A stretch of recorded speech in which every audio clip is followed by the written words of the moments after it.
பல தசாப்தங்களாக நீடித்த யுத்தம் முடிவடைந்து 17 ஆண்டுகள் கடந்துவிட்டன. ஆனால் யுத்தத்தின் காயங்கள் இன்னும் வடக்கு மற்றும் கிழக்கில் வாழும் மக்களின் வாழ்க்கையில் பல்வேறு வடிவங்களில் தொடர்கின்றன.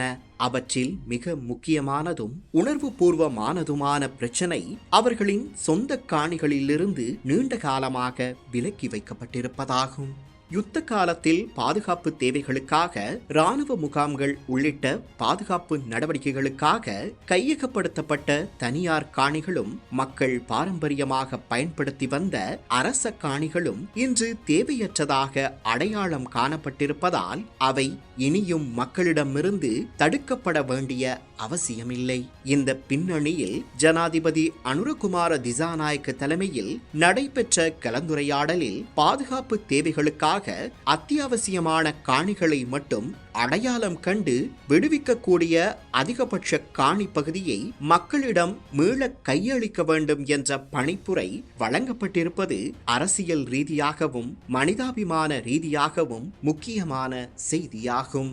இங்கு கவனிக்க வேண்டிய முக்கியமான விடயம் என்னவென்றால், இது தேசிய பாதுகாப்பை பலவீனப்படுத்தும் முயற்சியாக முன்வைக்கப்படவில்லை.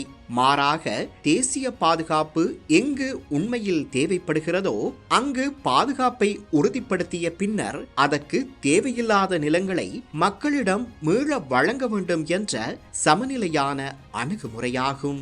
ஒரு குடும்பத்தின் காணி என்பது வெறும் நிலப்பரப்பு அல்ல. அது அவர்களின் வீடு, விவசாயம், வாழ்வாதாரம், நினைவுகள், தலைமுறைகளின் அடையாளம். பல ஆண்டுகளாக தமது சொந்த நிலத்திற்கு திரும்ப முடியாமல் வாழ்ந்த மக்களுக்கு காணி மீள் கையளிப்பு என்பது ஒரு நிர்வாக நடவடிக்கை மட்டுமல்ல. அது அவர்களின் வாழ்க்கையின் ஒரு பகுதியை மீண்டும் அவர்களிடம் ஒப்படைப்பதாகும். அதிலும் ஜனாதிபதி காணிகளை மட்டும் வழங்கிவிட்டு அரசு தனது பொறுப்பு முடிந்துவிட்டதாக கருதக்கூடாது என்பதையும் சுட்டிக்காட்டியுள்ளார். மீள் கையளிக்கப்படும் காணிகளில் நவீன விவசாய தொழில்நுட்பத்தை பயன்படுத்தி அதிக உற்பத்தி திறன் கொண்ட திட்டங்களை உருவாக்கி மக்களின் நிலையான வாழ்வாதாரத்தை உறுதி செய்ய வேண்டும் என்ற பணிப்புரையும் வழங்கப்பட்டுள்ளது. இது வெறும் காணி பிரச்சினைக்கான தீர்வல்ல, வடக்கு மற்றும் கிழக்கின் பொருளாதாரத்தை மீண்டும் கட்டியெழுப்பும் வாய்ப்பாகவும் இதை பார்க்க வேண்டும்.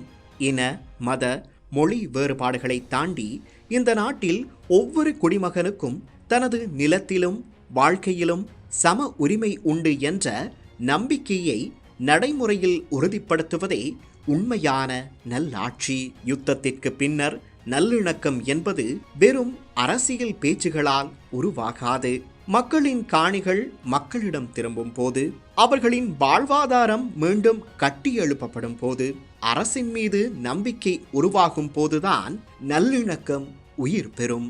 வடக்கு மற்றும் கிழக்கின் காணிகளை மக்களிடம் மீள வழங்கும் இந்த நடவடிக்கை கடந்த காலத்தின் காயங்களை அரசியல் லாபத்திற்காக பயன்படுத்துவதற்கு பதிலாக அவற்றை நடைமுறை தீர்வுகளால் ஆற்றும் புதிய அரசியல் பண்பாட்டின் முக்கியமான அடையாளமாக அமைய வேண்டும். காணியை மீட்டுக் கொடுப்பது நிலத்தை மட்டும் மீட்டுக் கொடுப்பதல்ல, ஒரு குடும்பத்தின் உரிமையையும் ஒரு சமூகத்தின் மரியாதையையும் ஒரு நாட்டின் நல்லிணக்க நம்பிக்கையையும் மீட்டு கொடுப்பதாகும்.